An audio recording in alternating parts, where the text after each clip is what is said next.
أعوذ بالله من الشيطان الرجيم بسم الله الرحمن الرحيم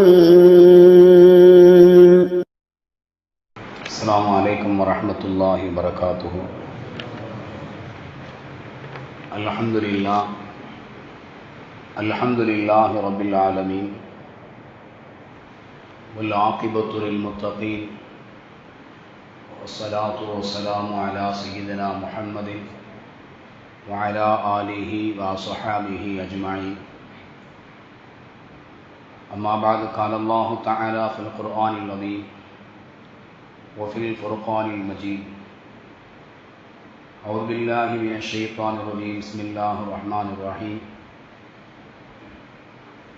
ولتكبروا الله على ما هداكم ولعلكم تشكرون. صدق الله العليم. அல்லாஹுவின் நிகரில்லாத அன்பும் அருளும் அருமைநாயகம் ரசூலுல்லாஹி ஸல்லல்லாஹு அலைஹி வஸல்லம் அவர்கள் மீதும், அவர்களின் பரிசுத்தமான குடும்பத்தார்கள், பாக்கியம் நிறைந்த தோழர்கள் மீதும், நல்லோர்கள், நாதாக்கள், வலிமார்கள், குறிப்பாக ஜும்ஆவினுடைய கடமையை நிறைவேற்ற வேண்டும் என்ற எண்ணத்தில் இறையில்லம் வருகை தந்திருக்கின்ற நம்மவர்கள் மீதும், உலகில் வாழ்கின்ற முஃமினான முஸ்லிமான அனைவர்கள் மீதும் இறையொருள் என்றென்றும் உண்டாவதாக. ஆமீன். கடந்துவிட்ட நிமிடங்கள் வரையிலும் நம்முடைய வாழ்நாளில் நம்மை அறிந்தோ அறியாமலோ நாம் செய்த குற்றங்களையும் குறைகளையும் பெரும்பாவங்களையும் அல்லாஹ் மன்னிப்பதோடு வாழும் காலமெல்லாம் பாவத்தின் அளவில் மீளாது நெருங்காது நம்மை பாதுகாத்து நம்முடைய உள்ளங்களில் உண்டான ஆகுமான எண்ணங்களை நாட்டங்களை அல்லாஹ் அங்கீகரித்துக் கொள்வானாக. ஆமீன். அல்லாஹும் அல்லாஹுடைய ரசூலும் ஏவியதை எடுத்து நடக்கவும், அவர்கள் எச்சரித்ததை தவிர்த்து வாழக்கூடிய உன்னதமான பாக்கியத்தை வல்ல ரஹ்மான் மனிதர்களுக்கும் வழங்குவானாக. நாம் வாழ்கின்ற இந்த இந்திய மண்ணிலும் உலக அளவிலும் முஸ்லிம்கள் கண்ணியத்தோடும் சகோதரத்துவத்தோடும் அமைதியான வாழ்வை வாழ்வதற்குரிய நிலையை அல்லாஹ் விஸ்தீரணப்படுத்தி தருவானாக. ஆமீன். நாம் குழுமியிருக்கக்கூடிய இந்த இறை இல்லத்தின் வளர்ச்சிக்காக உதவக்கூடிய அத்துணை நபர்களை அல்லாஹ் அவனது நிகரில்லாத பேரருளால் அங்கீகரித்துக் கொள்வானாக. ஆமீன். சங்கைக்குரிய அல்லாஹ் நல்லடியார்களே, பாக்கியமான ஒரு மாதத்தில் அல்லாஹ்விற்கு மிக பிடித்தமாக அவன் விரும்பக்கூடிய அவனுக்காக வேண்டிய குர்பான் என்கின்ற அமலை நிறைவேற்றுவதற்குரிய நாட்களில் நாம் எல்லாம் இருக்கிறோம். அல்ஹம்துலில்லாஹ். நேற்றைய தினம் நமக்கான ஈதுல் அத்ஹா, ஹஜ் பெருநாள். இந்த நாட்களில் நன்மைகள் செய்வதை அல்லாஹ் விரும்புகிறான் என்பதை நாம் அறிந்திருக்கிறோம். நன்மைகள் பல்வேறு நிலைகளில் இருக்கிறது. அவைகளில் அல்லாஹுவை நினைவு கூறுதல், அவனை திக்ர் செய்தல், அவனை துதித்தல், அவனை பெருமிதப்படுத்துதல் என்பது மிக முக்கியமானது. அல்லாஹ் ரப்பல் ஆலமீன் அருள்மறை திருக்குர்ஆன் ஷரீஃபில் வதுக்குருல்லாஹ ஃபி அய்யாமின் மஅதூதா, எண்ணப்பட்ட நாட்களில் அல்லாஹுவை நீங்கள் தக்பீர் சொல்லுங்கள், நினைவு கூறுங்கள் என்று அல்லாஹ் சொல்கிறார். இந்த ஆயத்திற்கு விளக்கம் தரக்கூடிய விரிவுரையாளர்கள் சொல்லக்கூடிய செய்தி, துல்ஹஜ் மாதத்தினுடைய பிறை 9, 10, 11, 12, 13 ஆகிய 5 நாட்கள், 13ஆம் நாள் அஸ்ர் வரையிலும் என்ற விளக்கத்தை மேன்மக்கள் நமக்கு தருகிறார்கள். இந்த நாட்களில் நாம் தக்பீரை நாம் அதிகப்படுத்திக் கொள்ள வேண்டும். அல்லாஹுவை பெருமைப்படுத்துதல் என்பது ஒரு முஃமின் செய்ய வேண்டிய ஒரு காரியம். எல்லா நிலைகளிலும் அல்லாஹுவை நினைவு கூறுவது நம்முடைய கடமை. ஒரு முஃமின் 5 நேர தொழுகையை சரியாக தொழுகிறார். முன்பின் சுன்னத்துக்களை, நஃபிலான வணக்கங்களையும் தொழுகிறார். இறைவனை இரவில் தூங்கச் செல்வதற்கு முன் அல்லாஹ்வை நினைவு கூறுகிறார் என்றால் அவர் ஒரு நாள் ஒன்றுக்கு சுமார் 596 முறை, ஏறத்தாழ 600 முறை தக்பீரை அவர் சொல்கிறார். அல்லாஹ் என்ன வாய்ப்பை நமக்கு தந்திருக்கிறான். நாள் ஒன்றுக்கு அவனுடைய கடமைகள், அவன் கடமையாக்கிய ஃபரலான தொழுகைகள், சுன்னத்தான தொழுகைகள், நஃபிலான உபரியான வணக்கங்களை எல்லாம் தொழுகை என்கின்ற அமலில் நாம் நிறைவேற்றுகின்ற பொழுது தக்பீரை சொல்லக்கூடிய வாய்ப்பை அல்லாஹ் நமக்கு வழங்குகிறான்.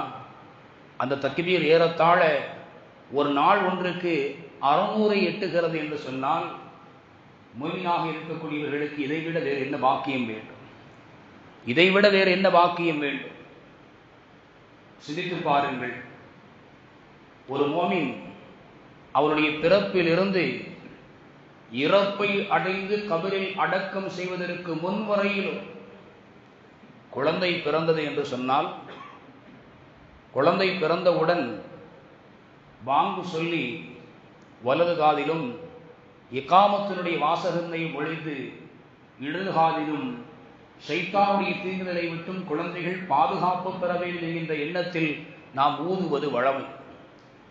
குழந்தையுடைய காதில் முதலில் அல்லாஹ்வுடைய திருநாமம் ஒலிக்கப்பெற வேண்டும் என்பதை கருத்தில் கொண்டு இறைவனுடைய திக்ரு நம்முடைய பிள்ளைகளுடைய வாழ்க்கையில் எல்லா கட்டங்களிலும் செயல்பட வேண்டும், இறை சிந்தனையோடு நம் பிள்ளை வளர வேண்டும், வாழ வேண்டும் என்கின்ற எண்ணத்தோடு பிள்ளைகளுடைய காதுகளில் முதலாய் இந்த உலகத்தில் நாம் சொல்ல விரும்புகிற வார்த்தை அல்லாஹு அக்பர். எண்ணி பாருங்கள். அதிலிருந்து அந்த பிள்ளையினுடைய வாழ்க்கை துவங்குகிறது. அவருக்கான நல்ல காரியங்கள், மகிழ்ச்சியான தருணங்கள், அவரை வாழ்த்தக்கூடிய ஒரு நிலை, ஒரு சபைகளில் வாழ்த்தப்படுகிறோம் என்று சொன்னால் தக்பீரை நாம் முழங்குகிறோம். அல்லாஹு அக்பர் என்ற தக்பீரை நாம் முழங்குகிறோம்.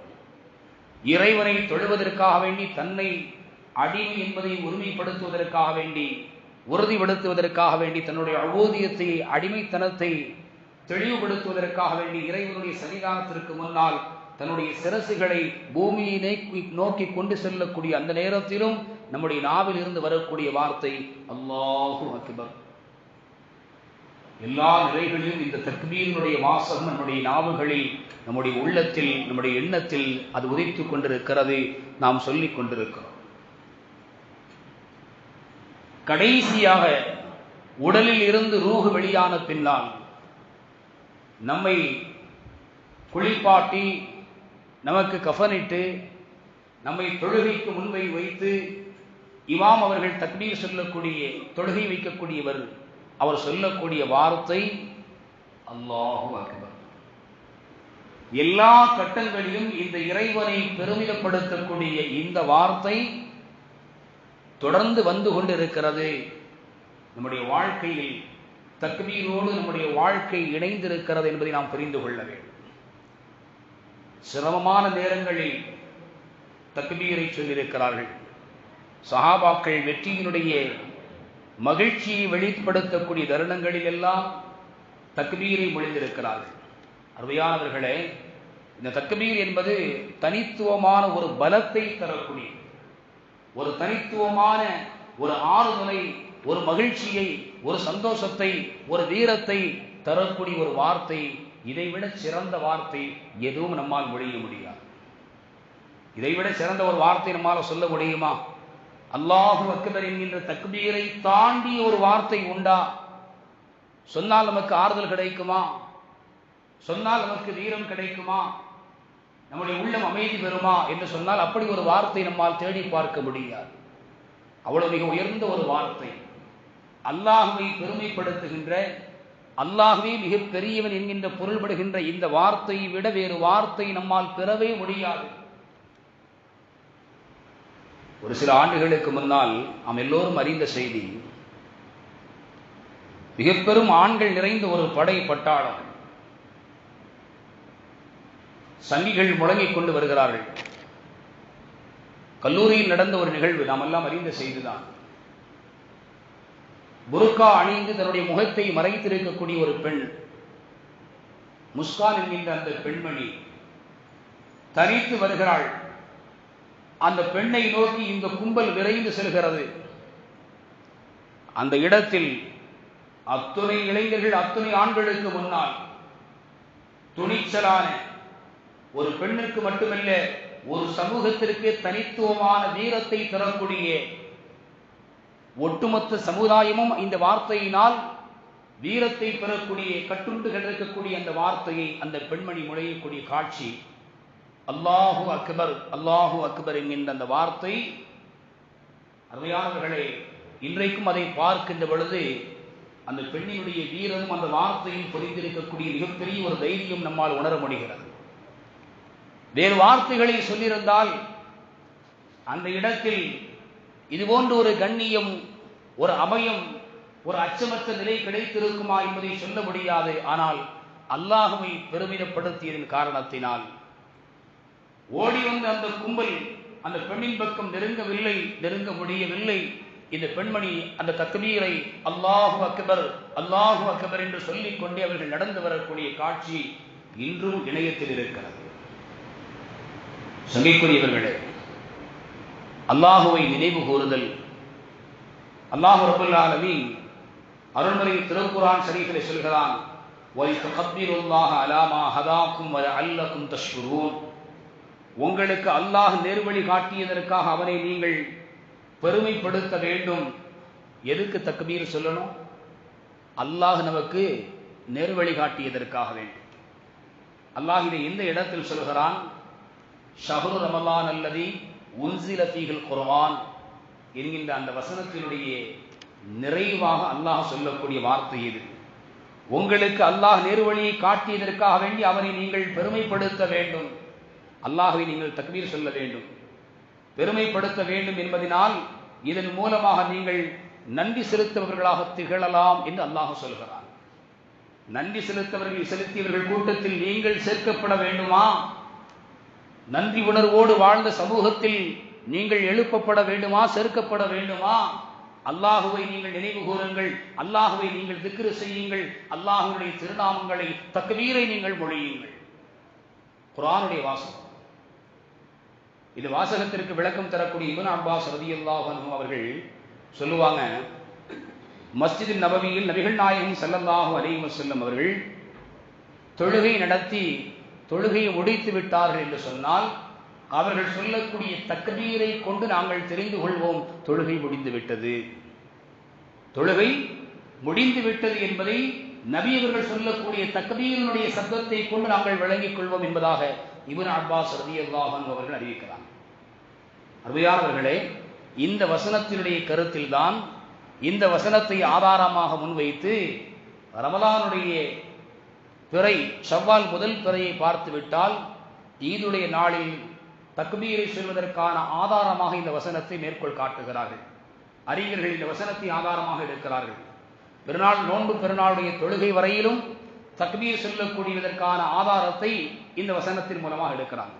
அல்லாஹ் குர்ஆனில் இன்னொரு இடத்தில் ஃபைதா கதைத்தும் மனாசிகக்கும் ஃபதுக்குருல்லாஹ கதிக்ரிக்கும் ஆபாக்கும் அவ் அஷத்த திக்ரா. உங்கள் கிரியைகளை நீங்கள் நிறைவு செய்துவிட்டால் உங்கள் முன்னோர்களை நீங்கள் நினைவு கூறுவதைப் போல அல்லது அதைவிட அதிகமாக அல்லாஹுவை நீங்கள் நினைவு கூறுங்கள் என்று அல்லாஹ் சொல்கிறார். இந்த ஆயத்திற்கு விளக்கம் தரக்கூடிய இப்னு அப்பாஸ் ரலியல்லாஹு அன்ஹு அவங்க சொல்றாங்க, ஆரம்ப காலகட்டத்தில் ஹஜ்ஜிக்கு வரக்கூடியவர்கள் ஹஜ்ஜினுடைய காரியங்களை எல்லாம் செய்துவிட்டு அவர்கள் அமர்ந்து ஒன்றாக பேசும்போது அவரவர்களுடைய குடும்பத்தார்களில் முன்னோர்களிடம் உண்டான நல்ல குணாதிசயங்களை பற்றி பெருமையாக பேசுவார். என்னுடைய பாட்டனார் ஹாஜிகளுக்கெல்லாம் இன்னும் உதவிகளை செய்வார். என்னுடைய பாட்டனார் ஏழை எளியவர்களுக்கு இப்படியெல்லாம் வாரி கொடுப்பார். என்னுடைய பாட்டனார் மருத்துவ உதவி செய்வார். இது மாதிரியான முன்னோர்களிடமிருந்து இருக்கக்கூடிய நல்ல விஷயங்களை அவர்கள் அதிகமாக பேசக்கூடிய வழமை அன்றைய மக்களிடத்தில் இருந்தது. அருமைநாயகம் ஸல்லல்லாஹு அலைஹி வஸல்லம் அவர்களின் மூலமாக அல்லாஹ் ரப்புல் ஆலமீன் இந்த வசனத்தை இறக்குகிறான். فَإِذَا قَضَيْتُم مَنَاسِكَكُمْ فَذْكُرُوا اللَّهَ كَذِكْرِكُمْ آبَاءَكُمْ أَوْ أَشَدَّ ذِكْرًا. ஹஜ்ஜினுடைய உங்களுடைய கிரியைகளை நீங்கள் நிறைவு செய்துவிட்டால் உங்களுடைய முன்னோர்களை நினைவு கூறுவதைப் போல அல்லது அதைவிடவும் அதிகமாக, இதற்கு முன்னாடி உங்களுடைய முன்னோர்களை பற்றி நீங்கள் பேசிக்கொள்வீர்கள் அல்லவா, அது மாதிரி அல்லது அதைவிடவும் அதிகமாக நீங்கள் அல்லாஹுவை நினைவு கூறுங்கள் என்று அல்லாஹ் இந்த வசனத்தை இறக்கினான் என்பதாக இப்னு அப்பாஸ் ரலியல்லாஹு அன்ஹுமா அவர்கள் அறிவிக்கிறார்கள். அப்ப தக்பீரோடு தொடர்புடையவர்களாக நாம் இருக்க வேண்டும் எல்லா காலகட்டங்களிலும். குறிப்பாக நாம் இருக்கக்கூடிய இந்த நாட்கள் துல் ஹஜ் மாதத்தினுடைய இந்த முதல் பகுதி, இரண்டாம் பகுதியை நாம் அடைந்திருக்கிறோம். ஐயாமு தஷ்ரீக் என்று சொல்லக்கூடிய இந்த நாட்கள் தக்பீர் சொல்வதற்கான தகுதியுடைய நாட்கள் என்பதை நாம் புரிந்து கொள்ள வேண்டும். உமர் ரலியல்லாஹு அன்ஹு அவங்க மினாவினுடைய கூடாரத்தில் இருக்கின்ற பொழுது அங்கு இருந்து கொண்டு தக்பீரை அவர்கள் சப்தமிட்டு சொல்வார்கள். உரத்த குரலில் தக்பீரை சொல்வாங்க. இன்னைக்கு தக்பீரை சொல்றதுக்கு நாம யோசிக்கிறோம் இல்லையா? ஃபர்லான தொழுகைக்கு பின்னால பள்ளியில் சொல்லக்கூடிய தக்பீரை சொல்வதற்கு கூட நாம் யோசிக்கிறோம், கூச்சப்படுகிறோம், நாணப்படுகிறோம். மினாவினுடைய கூடாரத்தில் ஹஜ்ஜினுடைய காரியத்திற்காக வேண்டிய ஹஜ்ஜை நாடி அமர்ந்து கொண்டிருக்கக்கூடிய சையதுனா உமரே ஃபாரூக் ரலியல்லாஹு அன்ஹு அவர்கள் உரத்த குரலில் சொல்லக்கூடிய தக்பீர் அந்த மினாவினுடைய கூடாரம் மற்ற பகுதிகள் எல்லாம் இருக்கக்கூடிய எல்லோருடைய காதுகளிலும் விழும். இந்த தக்பீரை கேட்ட அடுத்த கணத்தில் யாருடைய காதிலெல்லாம் இந்த தக்பீருடைய சப்தம் விழுந்ததோ அனைவர்களும் அவர்கள் மீண்டும் அந்த தக்பீரை சொல்வார்கள். மினாவினுடைய அந்த பகுதியே மிகப்பெரிய பிரம்மாண்டமான தக்பீருடைய முழக்கமாகவே மாறிவிடும் என்பதாக சொல்கிறார். மினாவினுடைய அந்த பகுதி தக்பீருடைய முழக்கமாகவே அது மாறிவிடும். ஒருவர் சொன்னால் சாதாரணமாக இருக்கும், 2 பேர் சொல்றாங்கன்னா இது இன்னும் கொஞ்சம் அதிகமாகும். ஒரு 10 பேர், ஒரு பெரும் கூட்டம் ஒன்றாக சேர்ந்து கொண்டு ஒரு வார்த்தையை முன்மொழிகின்ற பொழுது அந்த சப்தம் எவ்வளவு பெரிதாக இருக்கும். மினாவில் உள்ள எல்லோர்களும் உமர் ரலியல்லாஹு அன்ஹுடைய இந்த தக்பீருக்கு பின்னால் பதில் சொல்வார்கள். மினா முழுக்க தக்பீருடைய முழக்கமாக சப்தமாக இருக்கும் என்பதாக அறிவிக்கிறார். அவர் தக்பீருக்குரிய நாள் இது, நம்ம புரியணும். தக்பீர் சொல்வதற்கான நாட்கள் இது. நம்முடைய அமல்கள் நிறைவாக இருக்கலாம், ஒவ்வொரு காரியங்களில் நாம் ஈடுபடலாம், தஸ்பீஹ் செய்யலாம், தக்பீர் சொல்லலாம், அல்லாஹ்வை தஹ்லீல் செய்யலாம். ஆனால் தக்பீரை நாம் அதிகமாக படுத்த வேண்டிய நாள் இது என்பதை நாம் புரிந்து கொள்ள வேண்டும். இப்னு உமர், அப்துல்லாஹ் இப்னு உமர் ரலியல்லாஹு அன்ஹு அவர்களை குறித்து எழுதுறாங்க. அப்துல்லாஹ் இப்னு உமர் ரலியல்லாஹு அன்ஹு அவங்க அதுபோல மினாவில் இருக்கின்ற பொழுது தக்பீர் சொல்லுவாங்க. மினாவில் படுக்கையில் இருக்கின்ற பொழுதும் தக்பீரை சொல்வார்கள். படுக்கைக்கு சென்றாலும் தக்பீரை சொல்வார்கள். இன்றைக்கு நாம் ஆட்டை அறுக்கக்கூடிய, குர்பானியுடைய பிராணியை அறுக்கக்கூடிய அந்த நேரத்திலும் கூட பல முறை தக்பீரை சொல்வதற்கு நாம் மறந்து விடுகிறோம். அந்த நேரத்தில் ஒன்றும் யோசனைக்கு வரல அப்படின்னு நம்ம காரணம் சொல்றோம். ஆனால் சாதாரணமான முறையில் நித்திரைக்கு செல்லக்கூடிய, தூங்குவதற்கு முற்படுகின்ற பொழுது அந்த நேரத்திலும் அல்லாஹ்வை தக்பீர், அல்லாஹ்வுடைய திருநாமத்தை ஒழித்து தக்பீரை சொல்லக்கூடிய வழமை அப்துல்லாஹ் இப்னு உமர் ரலியல்லாஹு அன்ஹு அவங்களிடத்தில் இருந்துச்சு. படுக்கைக்கு சென்றாலும் தக்பீரை சொல்வார்கள். மஜ்லிஸில் இருந்தாலும், ஒரு சபைக்கு வந்தாலும் அங்கு தக்பீரை சொல்வார்கள். இது எல்லா நாட்களிலும் அவரிடத்தில் தக்பீர் சொல்லக்கூடிய வளமையை பார்க்க முடிந்தது என்பதாக அவர்களை குறித்து எழுதுகிறார்கள். அருமையானவர்களே, ஐயாமு தஷ்ரீக் இந்த நாள் தக்பீருக்குரிய நாள். சையதுனா உமர் ரலியல்லாஹு அன்ஹு அவங்க, அலி ரலியல்லாஹு அன்ஹு, இப்னு அப்பாஸ், இப்னு மஸ்ஊத், ஜாபிர், அம்மார் போன்ற பெரும் சஹாபிகள் எல்லாம் இந்த கருத்தில் ஒன்றுபட்டிருக்கிறார்கள். அரஃபா நாளினுடைய சுபுகில் இருந்து பிறை 13 ஐயாமு தஷ்ரீக், பிறை 13 அஸ்ர் வரையிலும் தக்பீரை சொல்ல வேண்டும். இப்போ நாம கூட்டாக தொழுதாலும் தக்பீரை சொல்லணும், தனித்து தொழுதாலும் என்ன செய்யணும், தக்பீரை சொல்லணும். சுன்னத்தான தொழுகைகள் நம்ம தொழுகிறோம், தக்பீரை சொல்லிக் கொள்ளலாமா? தாராளமாக என்ன செய்யலாம், தக்பீரை சொல்லிக் கொள்ளலாம். குர்பானியுடைய பிராணிகளை பார்க்கின்ற பொழுதும் கூட தக்பீரை சொல்லியிருக்கிறார்கள். சொல்ல வேண்டும். நாம் சொல்றதுக்கு நாம யோசிக்கிறோம் இல்லையா? குர்பானியினுடைய அந்த பிராணியை நாம் பார்க்கின்ற பொழுதும் தக்பீரை சொல்ல வேண்டும். தக்பீர் என்பது அல்லாஹ்வை நினைவு கூறுதல், அவனை பெருமிதப்படுத்தக்கூடிய அந்த வார்த்தை. அதனால் அந்த வார்த்தையை மகிழ்ச்சியோடு நாம் சொல்ல வேண்டும். அல்லாஹ்வை புகழ்வதை எல்லா கட்டங்களிலும் ஒரு முஃமின் அதில் கவனமாக இருக்க வேண்டும். இறைவனை புகழுதல் என்பது இருக்கிறது. ஒரு காரியத்தை செய்கிறாரா, அந்த காரியத்தினுடைய துவக்கமும் முடிவும் இறைவனை புகழ்வதாக அமைய வேண்டும். நபிகள் நாயகம் ஸல்லல்லாஹு அலைஹி வஸல்லம் சொன்னாங்க, யர்லா அனில் அபதி ஐ யாகுல் அகலத ஃபயஹ்மதுஹு அலைஹா வயஷ்ரப ஷ்ருபத ஃபயஹ்மதுஹு அலைஹா. ஒரு அடியானின் மீது அல்லாஹ் திருப்தி அடைகிறார். இந்த அடியார் அவரை உண்ணுகிறார், அல்லாஹ்வை புகழ்கிறார். பானத்தை குடிக்கிறார், குடிக்கின்ற பொழுதும் அல்லாஹ்வை புகழ்கிறார். இந்த அடியாரின் மீது அல்லாஹ் திருப்தி அடைகிறான் என்றார்கள் முஹம்மது ரசூலுல்லாஹி ஸல்லல்லாஹு அலைஹி வஸல்லம். மார்க்க இன்னும் சொல்ல தந்திருக்கு நமக்கு. ஒரு உணவை சாப்பிடுகின்ற பொழுது பிஸ்மில்லாஹ்வாது குறைந்தபட்சம் சொல்லணும். பிஸ்மில்லாஹ் சொல்லணும் அல்லாஹ்வுடைய திருநாமத்தை கொண்டு. இப்போ அல்லாஹ்வை அந்த இடத்தில் நினைவு கூறுதல். சாப்பிட்றோம், சாப்பிட்டு முடித்தோம் அல்லது ஒன்றை குடித்து முடித்தோம், அல்ஹம்துலில்லாஹ். ஏன் இந்த வார்த்தையை நம்ம சொல்லணும்? சொல்லியே ஆகணுமா? இதைவிட சிறந்த உணவை முன்னால் இருக்கிறது, ஆனால் உண்பதற்கான வாய்ப்பு இல்லாமல் எத்தனையோ நபர்கள் இருக்கிறாங்க. எண்ணி பாருங்கள். நம்மை விட வயதில் குறைந்தவர்கள், வலுவான உடல் உடையவர்கள், ஆனால் அந்த உணவை அவர்களால் உண்ண முடியாது, உண்ணக்கூடாது. மருத்துவர் தடுத்திருக்கிறார். அவருடைய உடலில் இருக்கக்கூடிய வியாதி, அந்த உணவை அவர் உண்ணக்கூடாது. அவர்கள் இப்படி எத்தனையோ நிலைகளில் மனிதர்கள் உணவு இருந்தும் உண்ண முடியாத நிலை, உடல் வலு இருக்கிறது ஆனால் உணவில்லாத நிலை பார்க்கிறோமா இல்லையா? இன்றைய உலகத்தில், இன்றைய சமகாலங்களில் நிதர்சனமாக நாம் பார்க்கிறோம். சில இடங்களில் பாதிக்கப்பட்ட இடங்கள், பயங்கரமான தாக்குதல்களுக்கு உள்ளாக்கப்பட்ட இடங்களில் சிறு பிள்ளைகள் கூட, குழந்தைகளை கூட வரிசையாக நின்று உணவை பெறுவதற்காக இருக்கக்கூடிய அந்த காட்சிகள் உண்மையிலேயே நம்முடைய உள்ளங்களை எல்லாம் கலங்க வைக்கிறது. சிறு குழந்தைகள் முதல் கொண்டு தட்டை வைத்துக் கொண்டு இருக்கிறது. ஒரு நேரத்தினுடைய உணவு அல்ல, ஒரு நாளைக்கான உணவாவது கிடைத்து விடாதா? கொஞ்சம் நேரம் நம்முடைய இந்த தட்டில் விழுந்து விடாதா? இந்த உணவு நமக்கு கிடைக்காதா என்கின்ற ஏக்கத்தில் வரிசையில் இருக்கின்ற பொழுது அதனுடைய வலியும் வேதனையும் பார்க்கக்கூடிய நம்மால் ஒருபோதும் உணர்ந்து கொள்ள முடியாது. விவரித்தாலும் நமக்கு அதை விளங்கக்கூடிய ஆற்றலும் இல்லை, நாம் புரிய முடியாது. அந்த வலி இருக்க சாதாரணமான வலி அல்ல. நல்ல நிலையில் வாழ்ந்து கொண்டிருந்தவர்கள் சொந்த வீடை இழந்து, உடைமைகளை இழந்து, பெற்றோர்களை இழந்து, அனாதையாக நின்று வழங்கக்கூடிய அந்த பெரும் நெரிசலில், கூட்டத்திற்கு மத்தியில் அல்லது பொழியக்கூடிய மழைகளுக்கு மத்தியில், சுட்டெரிக்கக்கூடிய அந்த வெயில்களுக்கு நடுவில் வேர்வை துளிகளில் நனைந்து கொண்டு ஒருவரை ஒருவர் உரசிக் கொண்டு இருக்கக்கூடிய அந்த நேரம், அந்த காட்சி இருக்கிறது. எண்ணி பாருங்கள் அருமையானவர்களே. அல்லாஹ் எனக்கு முன்னால் இந்த உணவை கொடுத்து, இந்த உலகத்தில் இப்படியும் ஒரு சாரார் இருக்கிறார்கள்.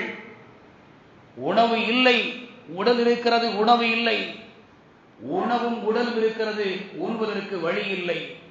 ஆனால் அல்லாஹ் என்னை உடலையும் கொடுத்து, அதற்கு உண்ணுவதற்கான ஆரோக்கியத்தையும் கொடுத்து, உண்ணுவதற்கான வழிவகைகளையும் அல்லாஹ் தந்திருக்கிறான். பிஸ்மில்லா என்று நாம் சொல்லுகின்ற பொழுது அந்த பிஸ்மில்லாஹ்வில் ஈமானுடைய சுவை இருக்கிறது.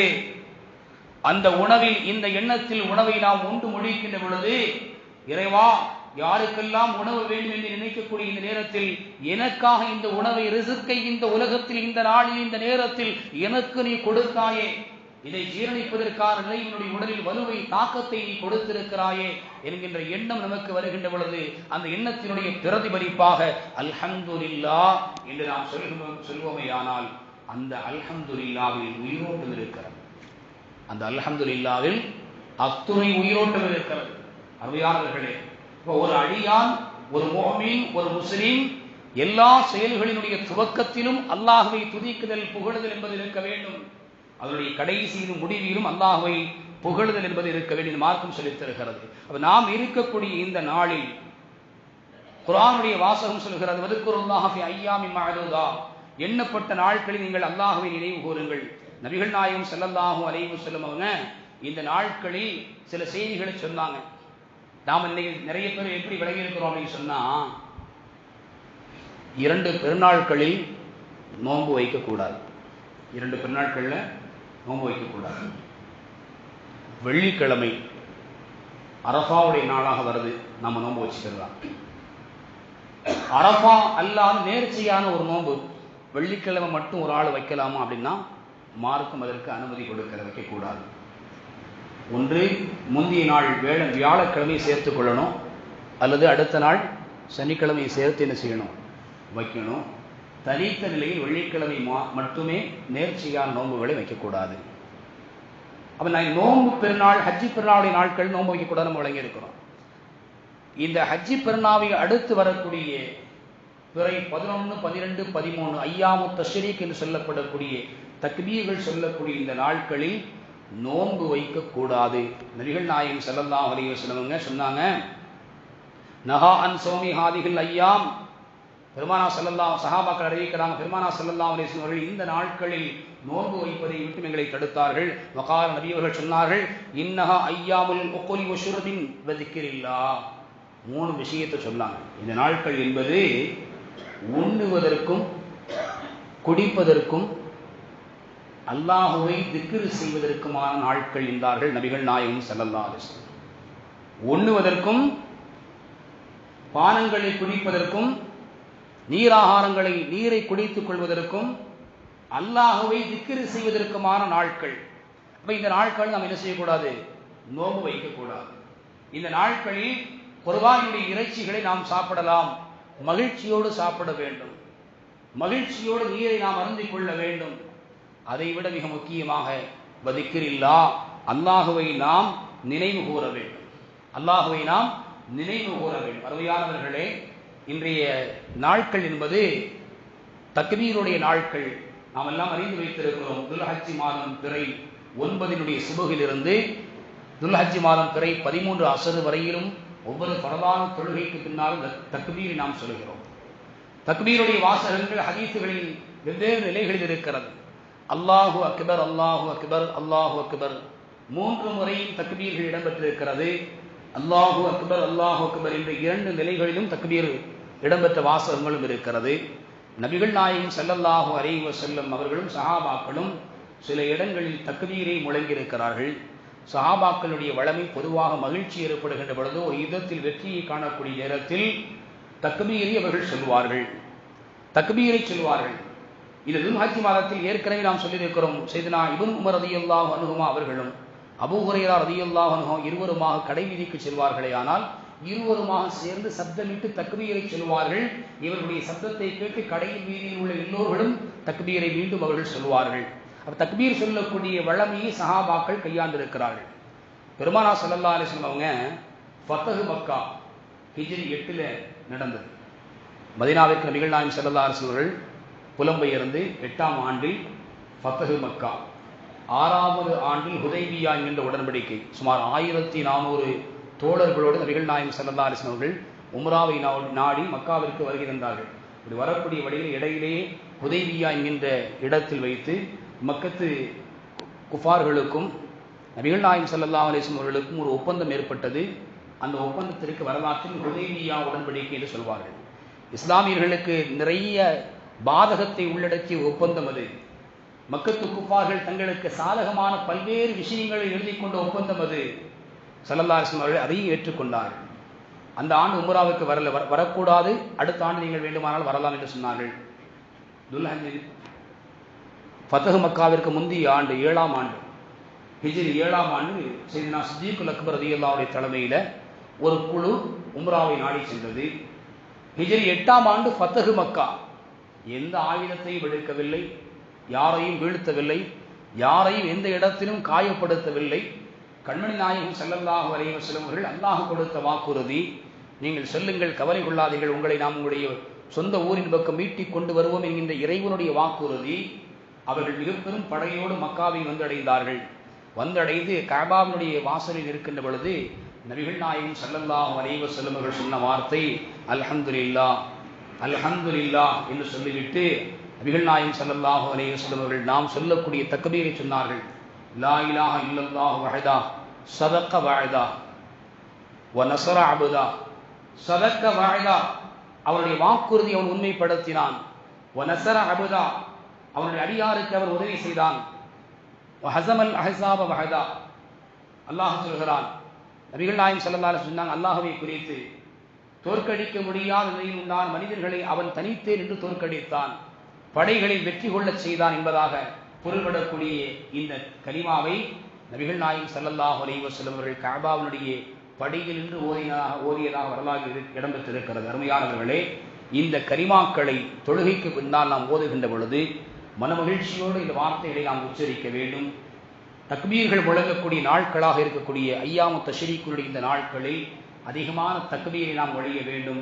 அல்லாஹு ரப்புல் ஆலமீன் அருமைநாயகம் ஸல்லல்லாஹு அலைஹி வஸல்லம் அவர்களின் மூலமாக எந்தெந்த மாதங்களில் எந்த காலங்களில் எந்த அமல்களை நிறைவாக செய்ய வேண்டும் என்பதை அல்லாஹ் நமக்கு வழிகாட்டியிருக்கிறானோ அந்த அமல்களை இந்த உலகத்தினுடைய வாழ்க்கையில் நாம் நிறைவாக செய்து இறைவனுடைய அருளை இம்மையிலும் மறுமையிலும் நிறைவாக பெற்று வாழக்கூடிய இந்த உயர்ந்த நற்பாக்கியத்தை வல்ல ரஹ்மான் அனைவர்களுக்கும் வழங்குவானாக.